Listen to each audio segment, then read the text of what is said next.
اس وقت کراچی میں دھرنے سے امیر جماعت اسلامی پاکستان سراج الحق خطاب کر رہے ہیں۔ وہ پٹرائٹ میزائل کی صورت میں ہو، وہ لیزر گائیڈڈ میزائل کی صورت میں ہو، وہ اسلحہ اسرائیل کے ساتھ موجود ہے اور اسرائیل ناقابل شکست ہے۔ اس نے گریٹر اسرائیل کا نقشہ بھی شائع کیا جس میں شام، عراق،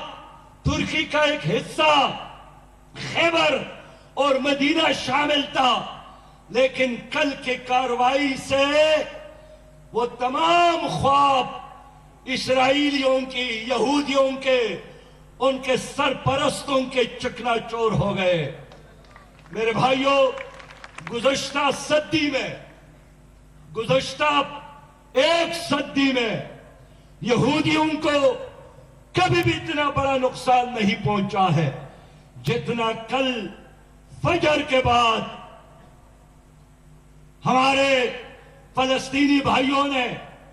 گاڑیوں میں بیٹھ کر، موٹر سائیکلوں پر بیٹھ کر 7,000 راکٹ برسائے، اور اب تک جو اطلاعات ملی ہے 600 سے زیادہ یہودی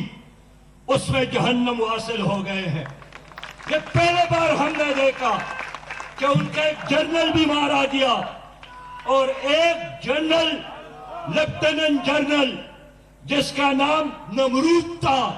اس کو زندہ گرفتار کر کے غزہ لے آئے ہیں۔ آج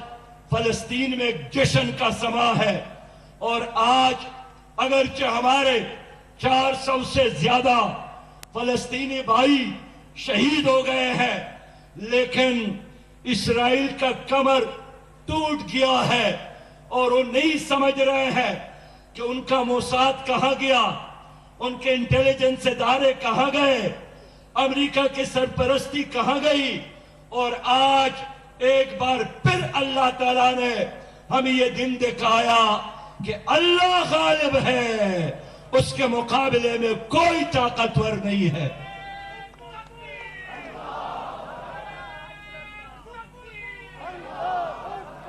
اس لیے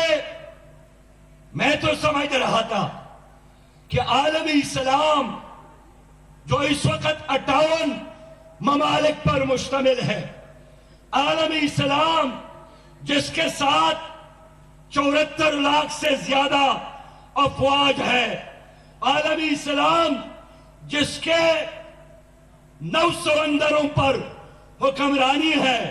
عالمی اسلام جس کے پاس دنیا کی 75% تیل کا ذخیرہ موجود ہے، سب مل کر فلسطینیوں کی حمایت کا اعلان کریں گے۔ لیکن مجھے افسوس ہے کہ یوں خاموشی ہے جس طرح ان پر کسی نے حملہ کیا ہو، اور ایک خوف مسلط ہے۔ میں آج یہ افسوس کا اظہار کرنا چاہوں گا کہ خود پاکستان کے وزیر اعظم نے جو ٹویٹ کیا ہے، اس میں 2 ریاستوں کی لڑائی انہوں نے قرار دی ہے کہ 2 ریاستوں کے درمیان جو ایکسیڈنٹ ہوا ہے، اس کو ایڈریس کرنے کی ضرورت ہے۔ میں کہنا چاہتا ہوں کاکڑ صاحب، اگر آپ نہیں جانتے ہیں تو سمجھو یہ 2 ریاستوں کی لڑائی نہیں ہے، یہ ظالم اور مظلوم کی لڑائی ہے، یہ اسلام اور یہودیت کی لڑائی ہے، یہ کفر باطل کا اسرائیل نے مسلمانوں کی زمین پر قبضہ کیا ہے۔ وہ 50 سالوں سے ایک قوم کی نسل کشی کر رہا ہے۔ انہوں نے ان کے بیٹیوں کو، ان کے بچوں کو قتل کیا ہے، ان کے قیادت کو کئی بار شہید کیا ہے، ہزاروں فلسطینی ان کے جیلوں میں پڑے ہیں، اور ان کا اعلان یہی ہے کہ ہم نے بیت المقدس کو اور مسجد اقصی کو ختم کرنا ہے، اور اس پوری کھیل کے پیچھے امریکہ کا ہاتھ ہے۔